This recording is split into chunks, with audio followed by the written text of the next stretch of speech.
Bueno, pues a idea nace de casualidades, ¿no? Nace porque vi un documental que hai sobre a historia do cosmos e comentei a un compañeiro mío na televisión de Galicia que me gustara moito o documental e el comentoume, non? A Luis Timiraos, que tamén sabe o documental, que ali nese equipo había un galego.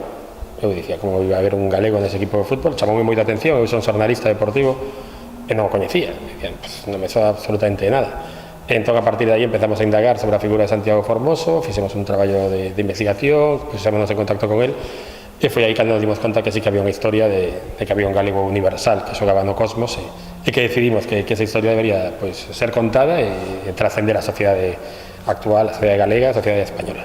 Sí, porque é moi curioso, ¿no? Porque o Cosmos era un equipo moi coñecido, ¿no? En España, ainda que obviamente eran os anos 70, era Estados Unidos que o fútbol ali sempre pois custou. Nese momento o fútbol sí que foi moi importante, o Cosmos foi o equipo máis importante ou como eu sempre digo, o equipo con máis glamour da historia do fútbol, ¿no? Que houbera un galego, incluso un español, como ben dis, que pasase desapercibido, pois non deixa de chamar a atención. O por qué? Hai, non sei, creo que hai múltiples factores, ¿no? Fundamentalmente a idea da información, non é a mesma información agora que a información en 1970. E logo porque non lle deron a trascendencia, no seu momento que era o soccer en Estados Unidos. O sea, que a xente aquí en España vía, aquí en Galicia tamén, vía o fútbol americano, o soccer americano viado como un cemiterio de elefantes, sino como un verdadeiro fútbol ou unha verdadeira competición. Pois foi grazas á participación da xente a través dun crowdfunding e sobre todo tamén a aportación de dous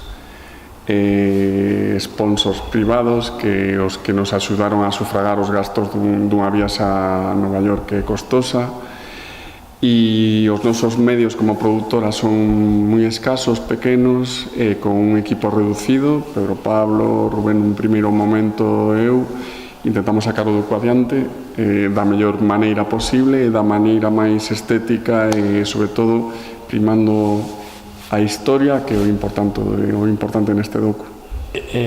Eu creo que algo que máis ou menos deixamos entrever no documental, o que pasou co Cosmos, pasou algo moi americano, non? As sociedades americanas, o capitalismo americano que les venden, eles collen o xoguete, tentan exprimilo, e cando ven que non funciona, pois o tiran. O que pasou foi que o fútbol houve un momento ali que por temas económicos, de dereitos de televisión, pois deixou de funcionar. Tamén perderon a Pelé, perderon as súas referencias importantes do que era a nivel económico estratégico, non? Entón eles decidiron pois tirar o fútbol e rachar co fútbol e defender o que son os deportes americanos. Nós tamén no documental intentamos pois un pouco contextualizar, non? O difícil que é abrir un deporte como o soccer, non? Como o fútbol, o difícil que é abrirse nunha sociedade como é americana, non? Que ten os seus propios deportes, a súa propia filosofía de vida e que non deixan de ver o fútbol pois case como un deporte de emigrantes ou incluso un deporte pois minoritario.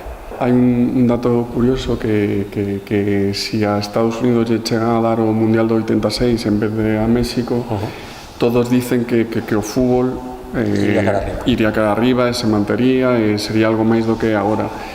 A veces tamén é cuestión de suerte que esas cousas pasen ou non pasen e ao final pois o soccer está intentando relanzarse agora, pero non hai maneira. Pois coa súa versión, non? Que coa súa mentalidade, máis que a súa versión, a mentalidade capitalista que teñen eles non teñen a necesidade de abrir outros deportes cando teñen os seus que lles funcionan e que incluso pois eles mesmos din, non? Cando ven que teñen éxitos co seu deporte, que teñen dineiro, cartos que aportar e cartos que lles reporta e para que van a abrirse outro mundo, non? Unha mentalidade moi americana, a mentalidade de isto é o que nos funciona, por que imos abrir outras novas, non? E o que querían facer eles co soccer non era outra cousa que vender máis cousas aparte do fútbol. Eles querían pois tentar conseguir adeptos da sociedade norteamericana con unha sociedade multicultural repleta de identidades nacionais diferentes, e sabían que había un núcleo de mercado importante. Entón, eles o que tentan é, polo medio do fútbol, pois vender a sociedades americanas, a sociedades emigrantes americanas, venderlle outras cousas, non queren vender somente fútbol, o que queren vender todas as empresas que vai detrás acompañando o mundo do fútbol. Non, Aspas non coñecía, non. Tiñen unha curiosidade, os dois xogaron no mesmo equipo, non? Porque Iago Aspas está nun momento no Celta que desaparece a canteira e vai xogar o Santa Mariña, que é o equipo onde xogaba Formoso cando era neno, non? Ese é o motivo por que nos quixemos juntar a Iago Aspas a Formoso.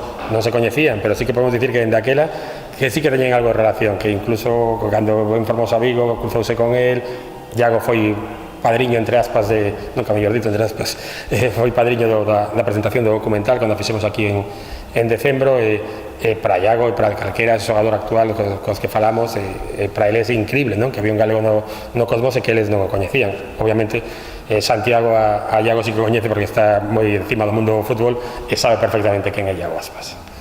Pois temos unha proxección en Porto, temos outra en Madrid, temos o Festival de Cannes, un premio do Festival de Cannes. Vámonos a Nova York co documental a presentalo ali No Galician Film Festival, que é un festival de cultura galega en Nova York. e a partir de aí, pois, non sei se nos queda algún, o de xullo era Sí, temos moitas posibilidades de... Fora está funcionando moi ben, entón temos a posibilidade tamén de un par de festivais en México e en Colombia, pero bueno, no que é o tocante aquí a Galicia, esperamos que a partir de setembro poñeremos coa distribución que é máis ou menos un tanto local, por decirlo de alguma maneira, subir a alguna plataforma de streaming, facer copias para vender, que todo o mundo poida acceder ao documental. Nestes momentos, como estamos un pouco movendo o documental, somente estamos nos pases da xente que nos chama e pechando esas datas para poder amosar o documental onde o reclaman.